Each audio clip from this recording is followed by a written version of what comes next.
سر آج میرے دو سوال ہیں، اور دو سوال سے پہلے میں کچھ آج کے پروگرام کے بارے میں کمنٹ دینا چاہتا ہوں 1 منٹ جی کے سر، لیے۔ بولیں بولیں۔ سر آپ نے لیکچر دیکھ چکا ہوں میں، تقریباً کئی مہینے کیا سال بھر ہونے کو آیا ہے، اور حسن اللہ یاری نام کا ایک شخص آتا ہے اور خلیفہ اول و دوم، ان کا خلافت تو دور، اسلام کے صحیح ہونے کی بات کرتے ہیں، اور اگینسٹ میں ابھی تک کوئی بھی ایسا آدمی نہیں آیا ہے جو جواب دے سکے۔ جو جواب دینے آتے ہیں، جی سر، میں کئی بار سے دیکھ رہا ہوں سر، جو جواب دیتے ہیں یا تو صرف وہ ہنستے رہتے ہیں، وہ سوچتے ہیں کہ ہم نے اپنا جواب دے دیا ہے، لیکن اصل میں جنتا کو، پبلک کو پتہ رہتا ہے کہ جواب کس طرح کا دیا گیا ہے، مکمل ہے نہیں ہے، یہ ہم جانتے ہیں سر۔ اتنا ٹائم ہو چکا ہے، ابھی تک کوئی جواب نہیں ملا ہے۔ الحمدللہ۔ بس یہ کہنا چاہتا ہوں مجھے، اور یہ بہت گمبھیر بات ہے سر، بہت ہی گمبھیر بات ہے کہ اتنا بڑا مسئلے کو وہ ہنستے ہوئے، کھیلتے ہوئے نپٹا دیتے ہیں کہ ہم نے اپنا جواب دے دیا ہے، لیکن واقعی میں وہ چپ رہتے ہیں، ان کے پاس کوئی جواب نہیں ہے۔ ہاں بس اب سن لو عزیزو، الحمدللہ، دیکھو سب لوگ جانتے ہیں، جو وہ انصاف ہوتے ہیں ان کو پتہ چل جاتا ہے، اور میں آپ کی خدمت میں عرض کروں کہ یہ کوئی معمہ نہیں ہے۔ یہ اہل بیت علیہ الصلوۃ والسلام کے مذہب کا اعجاز ہے، حق بہت واضح ہے، یعنی اللہ تعالیٰ نے حجت ایسے واضح کر دی ہیں کہ انسان کو بس تعصب کو چھوڑ دیں آپ، باقی سب حق فوراً نظر آ جاتا ہے، ٹھیک ہے نا؟ اور یہ قیامت تک بھی نہیں آئیں گے۔ یعنی میں آپ کو بتا رہا ہوں، یہ اگر ان کے پاس دلیل ہوتا، میرے باتوں کا رد ہوتا، تو یہاں پہ بہت آ جاتے ہیں۔ اور کیونکہ مجھ سے میں نہیں کہتا میں بڑا عالم ہوں، میرا علم محدود ہے، مجھ سے بڑے علماء بہت زیادہ ہیں، جن کا مطالعہ مجھ سے زیادہ، انفارمیشن زیادہ ہے، ان کی عمر زیادہ ہے، زیادہ انہوں نے پڑھایا ہے، ٹھیک ہے نا؟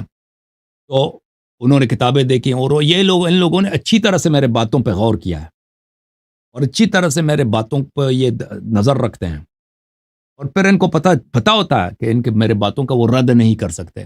یعنی جو باتیں میں کہتا ہوں، میں جن دلائل کو پیش کرتا ہوں، ان کا توڑ نہیں ہے کسی کے پاس۔ تو اس لیے عرض یہ ہے کہ یہ کبھی نہیں آئیں گے، اور میں کبھی یہ چیلنج نہیں دیتا نا بھائی کہ میں اپنا نام چینج کروں گا، میں پاکستان آؤں گا، تم مجھے ذبح کر دو، طالبان کے حوالے کر دو، میں نہیں کہتا، کیونکہ یہ تو بہت ہی بھیانک ایک انسان کا جو ہے مقدر ہے نا، کہ آپ دشمن کے پاس چلے جائیں، دشمن آپ کو ذبح کر کے رکھ دیں، ٹھیک ہے نا؟ تو اس لیے میں کہہ رہا ہوں، میں ٹھوس، محکم، بھرپور ارادے کے ساتھ کہہ رہا ہوں کہ میرے باتوں کا رد نہیں ہے ان لوگوں کے پاس، اس لیے کہ مجھے یقین ہے، میں نے بہت اس بیک گراؤنڈ کو چیک کیا، ڈبل ٹرپل 100 دفعہ، ہنڈریڈز آف ٹائمز میں نے چیک کیا، میرے ساری باتیں ان مسائل پہ صحیح ہیں، مسائل پہ صحیح ہیں۔ جی سر، بسم اللہ کریں۔ سر میرا ایک سوال ہے، ایک حدیث ہے سر، مسند احمد کی 12145، جس میں ہے سر، جو آدمی کسی امام کی اطاعت کو لازم نہیں رکھا، یعنی کسی آدمی نے اپنا امام کو نہیں منایا، تسلیم نہیں کیا، وہ جاہلیت کی موت مرے گا۔ جب یہ سوال میں نے کسی مفتی سے کیا، دیوبندی اور یا سنی مفتی سے، انہوں نے کہا کہ یہاں پر امام سے مراد سلطان ہے، یعنی ہمارے کرنٹ جو سلطان ہے اس time, Pradhan Mantri, prime minister, یا جو بھی کوئی ہمارا سرپرست ہے، اس کی اطاعت کرنا ضروری ہے۔ میں یہ پوچھنا چاہتا ہوں سر، یہ کیا مراد اس سے کرنٹ کے سلطان کی ہے، یا وہ امام کی ہے جیسے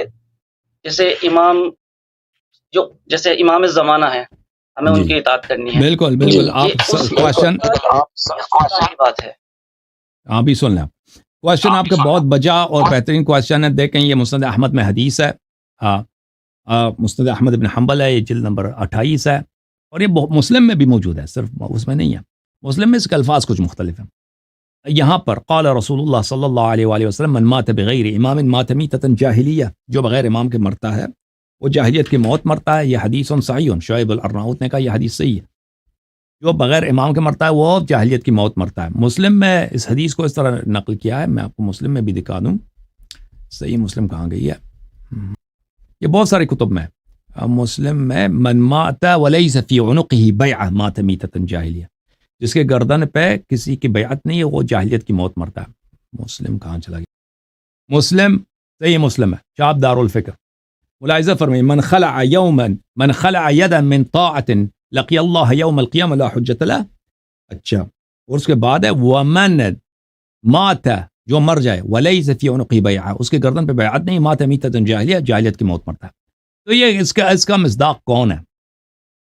یہ جس کی بیعت آپ کے گردن پہ نہیں ہے، آپ اپنے امام کو نہ بغیر امام کے مر جائیں، یا آپ جاہلیت کی موت مریں گے۔ جاہلیت کا موت آپ کو تو پتہ ہے نا، جاہلیت کا موت ہے یعنی آپ بغیر ایمان کے آپ مر جائیں گے، ٹھیک ہے نا۔ آپ یہ میرے بھائی شاید ہندوستان میں رہتا ہے، ٹھیک ہے نا۔ اب ان کے حکمران کون ہے؟ مودی صاحب ہے، جس کے گردن پہ مودی کی بیعت نہیں ہے، ٹھیک ہے نا، وہ اسلام سے خارج موت مرتا ہے۔ یہ ان کے یہی بنتا ہے نا۔ یا جو پاکستان میں رہتے ہیں اس کے گردن پہ شہباز شریف کا جو اگر بیعت نہیں ہے، شہباز شریف کو نہ مانے، وہ جاہلیت کا موت مرتا ہے۔ یا جو مثلا فرض کریں مصر میں رہتا ہے سی سی صاحب ہے، اس کو نہ مانے وہ یہ ہو ہی نہیں سکتا بھائی، کیونکہ بہت سارے ایسے خلفاء ہیں، ایسے حکمران ہیں۔ میں نے عرض کیا تھا آپ کی خدمت میں، یہاں پہ ایک مناظر صاحب آئے تھے ہمارے ساتھ مناظر کرنے، ڈاکٹر کیا نام تھا، ڈاکٹر زبیر صاحب۔ میں نے ان کو دکھایا تھا سیوطی صاحب کی جو تاریخ الخلفاء ہے، ان میں ایک خلیفے کا نام ہے ولید ابن یزید ابن مروان۔ وہ شخص یہ تھا کہ وہ حج پہ جانے کا ارادہ کیا اس نے۔ حج پہ کس لیے؟ اللہ کی عبادت کے لیے نہیں، اس کا ارادہ یہ تھا کہ میں حج پہ جا کر خانہ کعبہ کے چھت پہ بیٹھ کے میں نے شراب پینی ہے۔ اتنا فاسق تھا، خانہ کعبہ کے چھت پہ جا کے شراب پینی ہے۔ وہ اپنے ماؤں کے ساتھ زنا کرتا تھا، اپنے بہنوں کے ساتھ تو کہ ماؤں کے ساتھ زنا کرتا تھا۔ اور جب وہ مر گیا تھا تو اس کا جو ولی عہد، اس کا چھوٹا بھائی اس کا ولی عہد تھا، اس کے بھائی نے کہا کہ اس نے مجھے ریپ کیا تھا، رامی نے۔ تو اتنا میں بلکہ دکھا دوں بھائی آپ کو، اگر وہ مجھے مل جائے نا تاریخ خلفاء میں،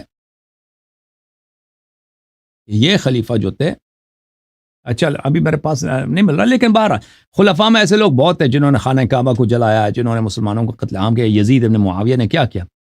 اس کی فوج مدینے میں آئی، واقع حرہ میں 3 دن تک مہاجرین اور انصار کی بیٹیوں کا ریپ ہو رہا تھا، میس ریپنگ۔ اچھا تو کیا ان لوگوں کو اگر کوئی نہ مانے انسان جاہلیت کے موت مرتا ہے؟ کیا ایسا ہو سکتا ہے؟ ٹھیک ہے نا، اگر ان کی طاعت کو نہ مانے انسان کو، ان کو ریکگنائز نہ کرے، یا اس سے مراد وہ ہے کہ اللہ تعالیٰ نے وہ شیعہ جو عقیدہ ہے کہ منصوص من اللہ امام ہے، اگر ان کو نہ مانے، جو معصوم ہے نبی صلی اللہ علیہ وسلم جیسے ہیں، ان کو نہ مانے تو انسان جاہلیت کی موت پڑتا ہے، ٹھیک ہے نا۔ یہ دو مختلف ہیں۔ تو عرض یہی ہے کہ مودی کو اگر کوئی نہ مانے تو اس سے کیا فرق پڑتا ہے؟ میں مودی کو نہیں مانتا، آپ مودی، ابھی بائیڈن ہے ہمارے صدر امریکہ میں صدر، میں کہتا ہوں یہ اس جیسا جاہل آدمی کوئی ہے ہی نہیں، اس جیسا نکما، اس جیسا انکمپٹنٹ، اس جیسا ذلیل آدمی یعنی جو بائیڈن صاحب ہیں۔ اگر ان کا عمر کافی زیادہ ہے، اس سیاست میں انہوں نے 50 سال گزارے ہیں، لیکن ہمیشہ یہ اسٹوپڈ جیسا آدمی رہا ہے، ہمیشہ، اور اس کا فیصلہ ہمیشہ غلط ہی ہوتا ہے۔ اس نے کبھی یعنی کوئی یہ بہت ہی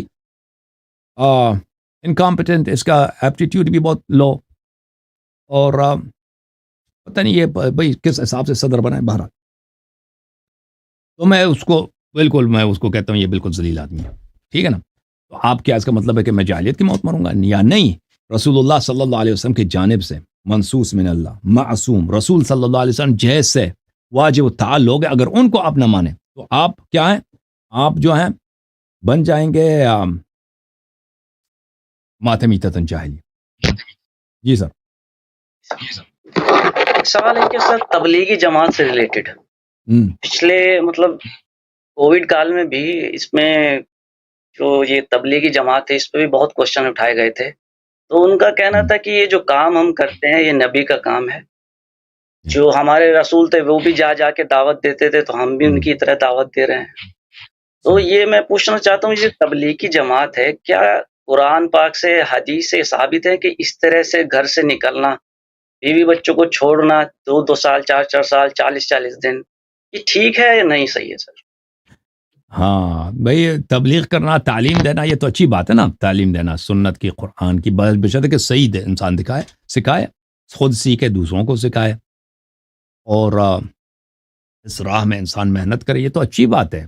بدعت نہ سکھائے۔ اب تبلیغی جماعت ان کا عادت دینی بدعت ہے، وہ الگ بات ہے، لیکن جو خالص سنت کی باتیں، نماز کی باتیں لوگوں کو سکھاتا ہے، یہ بہترین کام ہے، اس سے دنیا میں بہتر کام ہے ہی نہیں۔ لیکن اس کا مطلب یہ نہیں ہے کہ پھر آپ کے بیوی بچوں کا حق ضائع کریں، ٹھیک ہے نا۔ بھی اس کے ساتھ بیوی بچوں کا حقوق بھی ہوتا ہے، وہ بھی واجب ہے، وہ بھی دینا واجب ہوتا ہے۔ اور لوگوں پہ بوجھ بننا کہ آپ بھائی مسجد میں گئے، ادھر کھانا لوگوں سے بھیک مانگ کے کھانا کھا رہے ہیں، وہ بھی درست نہیں ہے۔ تو دیکھیں، تعلیم دینا اس سے بہتر کام ہے ہی نہیں دنیا میں، انسان خود سیکھ لے دین کی باتیں. ایک منٹ میں نے آپ کو میوٹ کیا کیونکہ آپ میری آواز واپس آ رہی ہے اس لیے. تو دین کی باتیں سن لیں اور دوسروں کو سکھائے. لیکن یہ تبلیغی جماعت جو ہے اس کا سروکار ہی نہیں ہے. تبلیغی جماعت ہے کچھ منحرف افراد کا اور بدعتی افراد کا. وہ کچھ انہوں نے حق ملایا, کچھ اس میں بدعتیں ملا دیا, اسی کو وہ پروپیگیٹ کر رہے ہیں, اسی کو وہ پھیلا رہے ہیں. لیکن اگر وہ صحیح باتیں یعنی جو رسول اللہ صلی اللہ علیہ وسلم کی صحیح سنت ہے, جو کن سے ماخوذ ہے, اہل بیت علیہ السلام سے ماخوذ ہے, وہ اچھی طرح سے انسان سیکھ لے, پھر جا کے نا گاؤں میں جا کے ایک ہفتے کے لیے لوگوں کو سکھائے, پھر اپنے گھر آ جائے, پھر ایک مہینے کے بعد پھر جائے گاؤں میں یا کسی دوسرے شہر میں نوجوانوں کو تعلیم دے دے. یہ بہت اچھی بات ہے, یہ بہت اچھی بات ہے اگر کوئی کرے. کانسیپٹ اچھا ہے لیکن یہ تبلیغی جماعت والے اس کانسیپٹ سے ان کا کوئی تعلق ہی نہیں ہے. ٹھیک ہے نا. اچھا, ہجرت کرنے کی کیا مینڈیٹری ہے اس میں؟ نہیں, کوئی اگر تعلیم کے لیے اگر ضروری ہے, مثلا کسی جگہ پہ آپ کو ضرورت ہے, آپ چلے جائیں, اس کے بڑا ثواب ہے. تو لیکن اگر وہاں پہ ضرورت نہیں, آپ کے اپنے گاؤں میں, اپنے شہر میں, اپنے علاقے میں, وہاں پہ آپ کر سکتے ہیں, اپنے علاقے میں کر لیں. ایک سوال ہے سر سجدے سے متعلق. میں نے جب بھی دیکھا ہے سر, جیسے میں ادھر ادھر گیا ہوں, تو کیا سب سے پہلے تو میں پوچھنا چاہتا ہوں کہ سجدہ جو ہے وہ اللہ کے سوا کسی اور کو جائز ہے یا نہیں ہے. دوسری بات, میں نے دیکھا ہے بہت سارے جو شیعہ حضرات ہیں, جیسے ہی اندر مسجد ہو یا امام بارگاہ ہو, جاتے ہی سب سے پہلے سر سجدہ کرتے ہیں. یہ سجدہ سر میں پوچھنا چاہتا ہوں, یہ اللہ کے لیے ہوتا ہے یا امام کے لیے ہوتا ہے؟ ان کے دل میں سر یہ رہتا ہے کہ ہم امام کے سامنے جھکنا چاہتے ہیں. دیکھیں, شیعہ مذہب میں اللہ کے علاوہ کسی اور کے سامنے سجدہ کرنا حرام ہے. یہ بعض لوگ نہیں جانتے اس بات کو. تو جو لوگ آپ کہتے ہیں نا مسجد جا کر یا امام بارگاہ جا کے سجدہ کرتے ہیں, وہ کس کے لیے سجدہ کرتے ہیں؟ وہ تو اس کے دل میں ہے نا. اگر وہ اللہ کے لیے سجدہ کرتے ہیں, یہ تو بہترین کام ہے. کہ کوئی کہہ سکتا ہے بھئی اللہ کے سامنے سجدہ کرنا یہ غلط بات ہے, اس کے لیے کوئی وقت بھی معین نہیں. آپ کسی بھی وقت اللہ کے سامنے سجدہ کریں, شکر ادا کریں, استغفار کریں, یہ بہترین کام ہے. لیکن غیر اللہ کے لیے, اللہ کے علاوہ, چاہے وہ پیغمبر ہے, چاہے فرشتہ ہے, چاہے امام حسین علیہ السلام ہے, کسی کے سامنے سجدہ نہیں کر سکتے. اس کے دلائل کیا ہیں دیکھیں. جو یہ ذاکر حضرات کہتا ہے سجدہ تعظیمی, اس کو آپ مان لیں. سجدہ تعظیمی شریعت میں کوئی چیز نہیں ہے بھائی. ملاحظہ کریں, حضرت آدم علیہ السلام کے سامنے ملائکہ نے جو سجدہ کیا تھا وہ اللہ کے لیے کیا تھا. آدم صرف ایک قبلت ہے, وہ کسی سجدہ اللہ کے لیے تھا. یعقوب علیہ السلام نے جو یوسف علیہ السلام کے سامنے سجدہ کیا تھا وہ اللہ کی شکر کے لیے سجدہ کیا تھا. اور یعقوب علیہ السلام مسجود جو ہے اللہ تھا, مسجود اس میں یوسف نہیں تھا. میں سب اہل بیت علیہ السلام کے احادیث سے آپ کے سامنے پیش کروں گا. یہ کتاب وسائل الشیعہ جزء 6 چاپ مؤسسۃ آل البیت علیہم السلام. یہاں پہ ملاحظہ فرمائیے صفحہ نمبر 385 میں. بلی رسول اللہ صلی اللہ علیہ وسلم, حضرت امام جعفر صادق علیہ السلام فرماتے ہیں کہ رسول اللہ صلی اللہ علیہ وسلم ایک دن اپنے اصحاب کے ساتھ بیٹھے تھے, وہاں سے ایک اونٹ گزری ہے.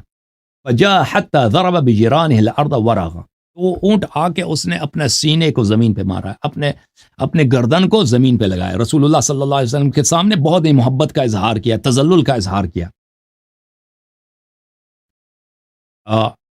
صاحب ایک شخص نے وہاں پہ کہا یا رسول اللہ اسجد لك هذا البعير, یا رسول اللہ کیا اس اونٹ نے آپ کے سامنے سجدہ کیا؟ فنحن احق ان نفعل, ہم بھی سجدہ کریں آپ کے سامنے. ہم آپ کے صحابہ, اگر ایک اونٹ آ کے سامنے اس طرح زمین پہ اپنے آپ کو مار دیتا ہے تو ہم بھی کریں. تو اس میں نہیں ہے, اس حدیث میں یہ نہیں کہ اونٹ نے سجدہ کیا تھا, اونٹ نے اپنا سینہ, گردن وغیرہ زمین پہ لگایا تھا. تو صحابہ نے کہا کہ ہم آپ کے لیے سجدہ کریں, یہ تو بڑی آپ کا حق بنتا ہے. تو رسول اللہ صلی اللہ علیہ وسلم نے فرمایا لا بل اسجدوا للہ, فرمایا کہ نہیں, سجدہ صرف اللہ کے لیے کرو. دوسری حدیث میں یہی حدیث ہے, اس میں لا بل اسجدوا للہ ان هذا الجمل یشکو اربابہ. رسول اللہ صلی اللہ علیہ وسلم نے فرمایا کہ نہیں, تم اللہ کے لیے سجدہ کرو, یہ جو اونٹ ہے ادھر آیا ہے یہ اپنے مالک سے میرے ساتھ شکایت کر رہا ہے. تو پھر اس کی شکایت کیا تھی وغیرہ وہ حدیث میں موجود ہے. اچھا, اگلا جو حدیث ہے ملاحظہ فرمائے صفحہ نمبر 387 وسائل الشیعہ کے جلد نمبر 6 میں. ان زندیقا قال له, ایک زندیق نے امام جعفر صادق علیہ السلام سے عرض کیا افیصلح السجود لغیر اللہ, کیا جائز ہے کہ انسان اللہ کے علاوہ کسی اور کے لیے سجدہ کرے؟ قال اللہ، فرمایا کہ نہیں. تو اس نے کہا کہ فَكَيْفَ أَمَرَ اللَّهُ الْمَلَائِكَةَ بِالسُّجُودِ آدم. تو یہ آدم کے سجدے والی جو حدیث ہے اس کی تفصیل آ جائے گی ابھی اگلے حدیث میں. علی ابن ابراہیم اپنے تفسیر میں روایت کرتے ہیں کہ کسی نے حضرت امام محمد ہادی علیہ السلام سے پوچھا کہ یعقوب علیہ السلام نے جو سجدہ کیا تھا، یعقوب اور یعقوب کے بیٹوں نے، کیا انہوں نے یوسف علیہ السلام کے لیے سجدہ کیا تھا؟ یہ تو نبی تھے، یہ کیسے ہو سکتا ہے کہ یعقوب ایک نبی ہیں اور اس کے بیٹے یہ سب جا کے غیر اللہ کے لیے سجدہ کریں؟ فرمایا اما سجود یعقوب وولدہ فانہ لم یکن لیوسف. حضرت امام ہادی علیہ السلام نے فرمایا، ہمارے 10ویں امام علیہ السلام نے فرمایا کہ یعقوب علیہ السلام نے جو سجدہ کیا ہے اور اس کے بیٹوں نے سجدہ کیا، انہوں نے یوسف کے لیے سجدہ نہیں کیا. انما کان ذلک منہم طاعتا للہ وتحیتا لیوسف، یہ اللہ کی طاعت میں اور یوسف علیہ السلام کو سلام کرنے کی بات تھی. کما کان السجود من الملائکہ لآدم کان ذلک منہم طاعتا للہ وتحیتا لآدم، یہ اللہ کی طاعت تھی اور آدم علیہ السلام کی تحیت تھی. فسجد یعقوب وولدہ ویوسف معہم شکرا للہ، یہ جو سجدہ ہوا اس میں یوسف خود نے بھی سجدہ کیا، یوسف نے، یعقوب نے اور یعقوب کے بیٹوں نے، یوسف علیہ السلام کے بھائیوں، ان سب نے اللہ کے شکر کے لیے سجدہ کیا تھا. لاجتماع شملہم، کہ اللہ تعالیٰ نے ان کو دوبارہ اکٹھا کیا، یہ گھرانہ دوبارہ اکٹھے ہوئے مصر میں. الا ترى انه يقول في شکرہ ذلك الوقت رب قد آتیتنی من الملک، یہ دیکھو کہ یوسف علیہ السلام نے اس سجدے کے وقت دعا بھی کیا تھا، وہ قرآن میں موجود بھی ہے. حضرت امام حسن عسکری علیہ السلام نے نبی صلی اللہ علیہ وسلم سے روایت کی اپنے تفسیر میں، لم یکن سجودہم یعنی الملائکہ لآدم، ملائکہ نے آدم علیہ السلام کے لیے سجدہ نہیں کیا تھا. انما کان آدم قبلۃ لہم یسجدون نحوہ للہ عز وجل، آدم ایک قبلہ تھا، آدم قبلہ تھا، ملائکہ نے اللہ کے لیے سجدہ کیا، سامنے آدم تھا، آدم کی حیثیت کیا ہے؟ قبلے میں کھڑا ہے. وَكَانَ بِذَلِكَ مُعَظَّمًا مُبَجَّلًا، اور آدم کی یہ تعظیم تھی، بھائی آدم کی یہ تعظیم تھی، آدم کی یہ تکریم تھی کہ وہ قبلہ ہے. وَلَا يَنبَغِي لِأَحَدٍ أَن يَسْجُدَ لِأَحَدٍ مِّن دُونِ اللَّهِ، اور کسی کے لیے جائز نہیں ہے کہ کسی اور کے اللہ کے علاوہ کسی اور کے لیے سجدہ کرے. ٹھیک ہے نا، یہ حدیث ہے، سب اہل بیت علیہ السلام کے حدیث ہیں. يَخْضَعُ لَهُ كَخُضُوعِهِ لِلَّهِ، اور اس طرح جیسے انسان اپنے آپ کو اللہ کے سامنے ذلیل کرتا ہے، چہرہ ماتا زمین پہ خاک پہ ڈال، اللہ کے علاوہ کسی اور کے لیے جائز نہیں ہے. وَيُعَظِّمُهُ بِالسُّجُودِ لَهُ كَتَعْظِيمِهِ لِلَّهِ، اور اس کے لیے تعظیم کرے جیسے اللہ کے لیے سجدے میں تعظیم کرتا ہے کسی اور کے لیے، چاہے پیغمبر ہو، امام ہو، یہ جائز نہیں ہے.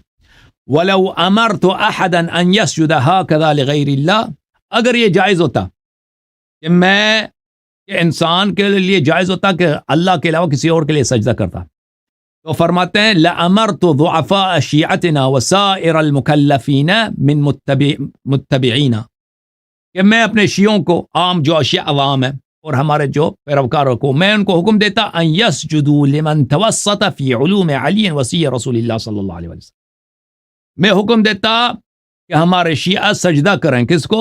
ہمارے روات احادیث کو، جو اہل بیت علیہ السلام کے علوم کو شیعوں تک پہنچتا. اگر شیعہ جائز ہوتا نا تو میں حکم دیتا کہ جو اہل بیت علیہ السلام کے علوم، ان کے احکام، ان کے اقوال آپ تک پہنچاتے ہیں، شیعہ عوام کو حکم دیتا کہ ان کے سامنے سجدہ کرتے، لیکن یہ جائز نہیں ہے.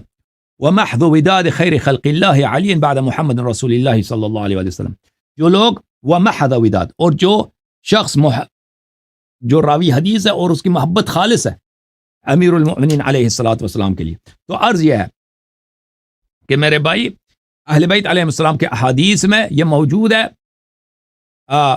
کہ غیر اللہ کے لیے سجدہ نہ کریں. اس کے علاوہ میں آپ کو ایک اور، کیونکہ بعض ذاکرین نے اعتراض کیا تھا نا اس مسئلے پر کہ میں نے کہا غیر اللہ کے لیے سجدہ نہیں ہوتا، تو اس کے جواب میں مزید سنیں روایت. یہ کتاب مستدرک الوسائل و مستنبط الوسائل جزء رابع، یہاں پر حدیث ملاحظہ فرمائیے، امیر المؤمنین علیہ السلام نے اس آیت کے ذیل میں وَأَنَّ الْمَسَاجِدَ لِلَّهِ فَلَا تَدْعُوا مَعَ اللَّهِ أَحَدًا، مساجد اللہ کے لیے، اللہ کے علاوہ کسی اور کو کی عبادت نہ کیا کرو. یقول ما سجدت به من جوارحک، امیر المؤمنین علیہ السلام نے فرمایا کہ اس آیا کا مطلب یہ ہے کہ جن اعضاء کے ساتھ تم سجدہ کرتے ہو، جن اعضاء کے ساتھ تم سجدہ کرتے ہو یہ اللہ کے لیے، فلا تدعوا مع اللہ احدا، اللہ کے علاوہ کسی اور کی عبادت نہ کرو. اچھا، ورفع، حضرت امام جعفر صادق علیہ السلام سے روایت تفسیر عیاشی میں، ورفع ابویہ علی العرش وخروا له سجدا، حضرت یوسف علیہ السلام کی کہانی میں کہ اپنے والدین کو اپنے ساتھ تخت پہ بٹھایا اور انہوں نے اس کے لیے سجدہ کیا. یہ کس کے لیے سجدہ کیا؟ کان سجودہم ذالک عبادۃ للہ، یہ ان کا سجدہ اللہ کی عبادت کے لیے تھا. ٹھیک ہے نا؟ تو یہ روایات ہمارے کتب میں موجود ہیں بھلی، اور اس کے علاوہ بھی احادیث موجود ہیں ان کتب میں. میں اسی مقدار پہ اکتفا کرتا ہوں میرے بھائی. ٹھیک ہے نا؟ اچھا ابھی آپ کو جی سر مزید بولیں.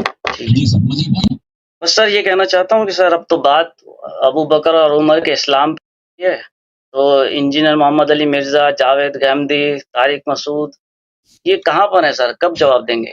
نہیں دیں گے، اتنی بڑی عوام چلتے ہیں اور جواب دینے کی سر ہمت کیسے چلے گا کام؟ یہ بھائی یہی کوشش کریں گے کہ مجھے کسی طرح سے قتل کر دیں، بس یہی کر سکتے ہیں. یہ جواب نہیں، ان کے پاس کبھی جواب نہیں ہے. تھینک یو سر، اللہ آپ کو جزائے خیر. اللہ حافظ. اللہ آپ کو عمر دے سر. Thank you sir. ٹھیک ہے سر، تھینک یو.